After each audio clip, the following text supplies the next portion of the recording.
Баршаңызға қайырлы күн достар. Бүгін сіздермен Нью-Йорк чизкейгінің рецептімен бөлісетін боламын. Дәмі енді керемет, өте дәмді болып шығады екен. Міндетті түрде жасап көріңіздер. Видеоны соңына дейін көріңіздер. Ол үшін бізге печенье қажет болады. Мен топленое молоко печеньесін алдым. Блендерге салып, барлығын жақсылап майдалап аламыз.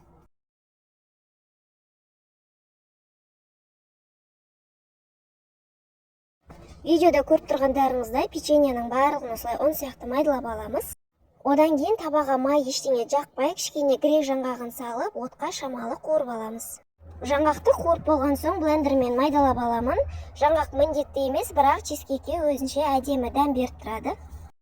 Печеньенің үстіне жаңғақты саламыз, одан кейін майды ертіп салып, барлығын жақсылап араластырамыз. Жақсылап араласу үшін осылай қолмен араластырып жіберемін. Формамызға печеньенің кішкенесін салып, астыңғы бөлігін тегістеп аламыз. Стаканды ортасына қойып, қалған печеньеларды шет-шетіне сеуіп шығып, айналдыра отырып бортиктерін жасаймыз. Бірақ менде бұлай стаканмен шықпады. Бортиктерін мен қолмен жасап шықтым. Начинкасын дайындайтын боламыз. Ыдысқа творожный сыр мен сахарный пудраны салып, екеуін жақсылап араластырамыз.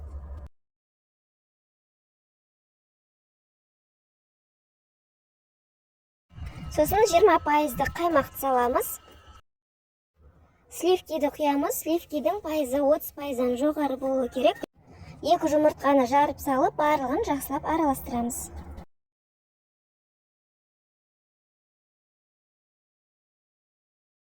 Чизкейк формасын ұстап тұру үшін 2 ас қасықтай кукуруз крахмалын салып, тағда барлығын жақсылап араластырамыз.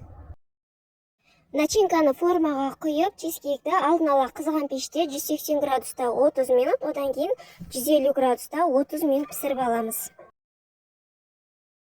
Чизкейк дайын, толығымен бөлме температурасында суытып алдым. Енді бетіне заливкасын құятын боламыз. Заливкасына мен сгущенка мен сүтті екеуін араластырып құйдым.